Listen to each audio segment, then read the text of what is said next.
नमस्कार दोस्तों, आप सभी का इस वीडियो में स्वागत है। मेरा नाम है सक्षम शर्मा और जैसा कि मैंने बताया था कि अब से हम एक गवर्नर जनरल्स के ऊपर सीरीज स्टार्ट कर रहे हैं। तो आज हम ऐसे ही एक गवर्नर जनरल के ऊपर बात करेंगे और ये गवर्नर जनरल है वॉरेन हेस्टिंग्स। और ये एक बहुत ही इम्पोर्टेंट गवर्नर जनरल है क्योंकि ये भारत के पहले गवर्नर जनरल बने थे। इस समय जो गवर्नर जनरल का टाइटल था उसे कहा जाता था गवर्नर जनरल ऑफ बंगाल। तो हम वारेन हेस्टिंग्स के बारे में जानते हैं। ये बने बंगाल के गवर्नर 1772 में। लेकिन इस समय क्या हुआ, 1773 में रेगुलेटिंग एक्ट आ गया था। तो रेगुलेटिंग एक्ट ऑफ 1773 के अकॉर्डिंग जो बंगाल का गवर्नर था वो अब से गवर्नर जनरल ऑफ बंगाल के नाम से जाने जाने लगा। और जो मद्रास और बॉम्बे की प्रेसिडेंसी थी वो अब बंगाल प्रेसिडेंसी के अधीन कर दी गई। तो वारेन हेस्टिंग्स 1774 से 1785 तक बंगाल के गवर्नर जनरल रहे। इन्होंने अपने करियर की शुरुआत की थी एक क्लर्क के तौर पे ईस्ट इंडिया कंपनी में। और इन्होंने ये अपने करियर की स्टार्टिंग की थी 1750 में कलकत्ता में। 1758 में ये मीर जाफ़र के कोर्ट में एक ब्रिटिश रेजिडेंट की तरह एस्टैब्लिश किए गए। तो मीर जाफ़र को बंगाल का नवाब बना दिया गया था बैटल ऑफ प्लासी में सिराजुद्दौला को हराने के बाद। और मीर जाफ़र ब्रिटिशर्स के एक पपिट की तरह थे। तो उनके ऊपर निगरानी रखने के लिए वारेन हेस्टिंग्स को एक ब्रिटिश रेजिडेंट की तरह उनके कोर्ट में एस्टैब्लिश किया गया। वारेन हेस्टिंग्स के समय में ही पहली एंग्लो मैसूर वॉर और सेकंड एंग्लो मराठा वॉर हुए। और जैसा कि मैंने अभी बात की कि रेगुलेटिंग एक्ट ऑफ 1773 भी वारेन हेस्टिंग्स के समय पे ही आया था। इस रेगुलेटिंग एक्ट ऑफ 1773 के अकॉर्डिंग जो ब्रिटिश गवर्नमेंट थी वो ब्रिटिश ईस्ट इंडिया कंपनी को अपने कंट्रोल में लाना चाह रही थी। तो उसी की रेगुलेशंस के लिए इसको पास किया गया था। वारेन हेस्टिंग्स के ही एक दोस्त थे जिनका नाम था सर विलियम जोन्स। ये इंडिया के अंदर एक एशियाटिक सोसाइटी बनाना चाहते थे जो एशियन कल्चर को स्टडी कर सके। तो इसके लिए इनको वारेन हेस्टिंग्स की बहुत ज़्यादा मदद मिली। और एशियाटिक सोसाइटी का जो लॉ था ब्रिटिश पार्लियामेंट में पास हो गया और उसके बाद एशियाटिक सोसाइटी ऑफ बंगाल बनाई गई 1785 में। अब हम आते हैं बंगाल के एडमिनिस्ट्रेशन पर। तो वारेन हेस्टिंग्स के समय पे बंगाल का जो डुअल सिस्टम ऑफ एडमिनिस्ट्रेशन था उसे अबॉलिश कर दिया गया। तो हुआ ये था कि सिराजुद्दौला को बैटल ऑफ प्लासी में हराने के बाद ब्रिटिशर्स ने बंगाल के अंदर डुअल सिस्टम एस्टैब्लिश कर दिया था। इस डुअल सिस्टम के अकॉर्डिंग जो बंगाल के टैक्सेस थे यानी कि दीवानी राइट्स वो ईस्ट इंडिया कंपनी के हाथ में थे। और जो एडमिनिस्ट्रेटिव राइट्स थे वो नवाब के हाथों में थे। तो एडमिनिस्ट्रेशन बिल्कुल भी ठीक से चल नहीं पा रहा था। तो कंपनी ने इसे अबॉलिश किया और जो टैक्सेस और एडमिनिस्ट्रेटिव दोनों ही राइट्स अपने हाथों में ले लिए। साथ ही जो नवाब को पैसे दिए जाते थे, जो पेंशन दिया जाता था नवाब को, वो 32 लाख से घटा के 16 लाख कर दिया गया। उसके बाद बैटल ऑफ बक्सर में जो मुगल एम्परर था शाह आलम, उसे एनुअली ट्रिब्यूट देने की बात की गई थी, वो भी हटा दिया गया वारेन हेस्टिंग के समय पर।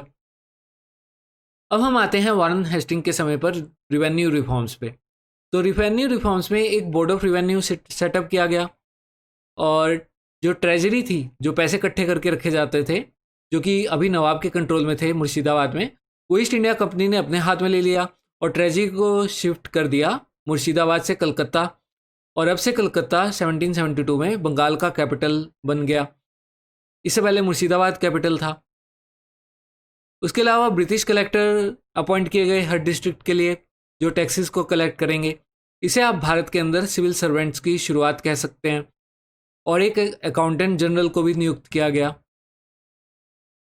साथ ही जो बंगाल के अंदर टेनेंट्स थे उनके ऊपर लैंडलॉर्ड्स या जमींदार बहुत ज़्यादा रेंट लगाते थे, उसके ऊपर रिस्ट्रिक्शंस लगाई गई और अनरीजनेबल फाइन्स को हटा दिया गया।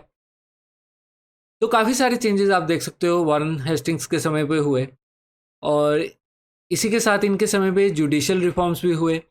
जुडिशियल रिफॉर्म्स में पहले जो जुडिशियल पावर्स थी वो ज़मींदार्स के हाथ में होती थी, इसे अब ज़मींदार से छीन लिया गया, यानी कि इन्हें अबॉलिश कर दिया गया। और सिविल और क्रिमिनल कोर्ट्स एस्टैब्लिश किए गए। तो सिविल कोर्ट जो एस्टैब्लिश किया गया उसका नाम था सदर दीवानी अदालत और क्रिमिनल कोर्ट का नाम था सदर निजामत अदालत। क्रिमिनल कोर्ट का अब से एक इंडियन जज होने लगा, लेकिन ये सिर्फ इंडियन नेटिव्स को ही जज कर सकता था। ब्रिटिशर्स के ऊपर जजमेंट पास करने की इजाज़त इनके पास नहीं थी। अब यहाँ पे जो कोर्ट्स एस्टैब्लिश किए गए, उनको इस तरीके से एस्टैब्लिश किया गया कि वो जो मुस्लिम और हिंदू हैं, उनकी रिस्पेक्टिव, जैसे मुस्लिम्स के लिए कुरान के हिसाब से उनकी लॉज बनाए जाए, और हिंदूज़ के लिए पंडित्स को बुलाया गया और हिंदू लॉ के हिसाब से उनके लिए लॉज बनाई गई इन कोर्ट्स के अंदर। अब हम आते हैं ट्रेड रेगुलेशन। तो यहाँ पर एक बहुत ही इंपॉर्टेंट चेंज हुआ, दस्तक को एबॉलिश कर दिया गया। अब ये जो दस्तक थी ना, ये 1717 में फरूख सियार ने एक फरमान जारी किया था, जिसके according British east India company को पूरे बंगाल में दस्तक के जरिए ड्यूटी फ्री राइट्स मिल गए थे। बदले में उन्हें सालाना मुगल एम्परर को 3000 रुपये देने पड़ते थे। इसी के चक्कर में सिराजुद्दौला और ब्रिटिश ईस्ट इंडिया कंपनी के बीच में बैटल ऑफ प्लासी हुआ था, क्योंकि कंपनी इन दस्तक का दुरुपयोग करती थी, इन्हें प्राइवेट ट्रेड के लिए भी यूज़ करती थी, जो कि अलाउड नहीं था, और साथ ही इन्हें लोकल ट्रेडर्स को भी बेच देती थी। तो वॉरेन हेस्टिंग्स ने इन दस्तक को अबॉलिश कर दिया। इससे पहले क्या हो रहा था कि कंपनी को तो फ्री में राइट मिला हुआ है ट्रेड करने का, तो वहीं दूसरी तरफ जो इंडियन ट्रेडर्स हैं, उन्हें बहुत ज़्यादा टैक्सेस देने पड़ते थे। 40 to 60% इन्हें टैक्सेस देने पड़ते थे। तो इंडियन ट्रेड को इससे बहुत ज़्यादा नुकसान हो रहा था। तो वारन हेस्टिंग्स ने दस्तक को हटा दिया और अब से यूनिफॉर्म टैरिफ लगाया गया 2.5% का इंडियन और फॉरेन गुड्स पे। साथ ही रेगुलेटिंग एक्ट ऑफ 1773 के साथ जो कंपनी के ऑफिशियल्स अपनी प्राइवेट ट्रेड कर रहे थे, उसे भी काफ़ी हद तक रिस्ट्रिक्ट कर दिया गया। तो ये सारे इंपॉर्टेंट चेंज थे जो वॉरेन हेस्टिंग्स के समय पर हुए। आगे की वीडियोस में मैं और भी गवर्नर जनरल्स को डिस्कस करने वाला हूँ।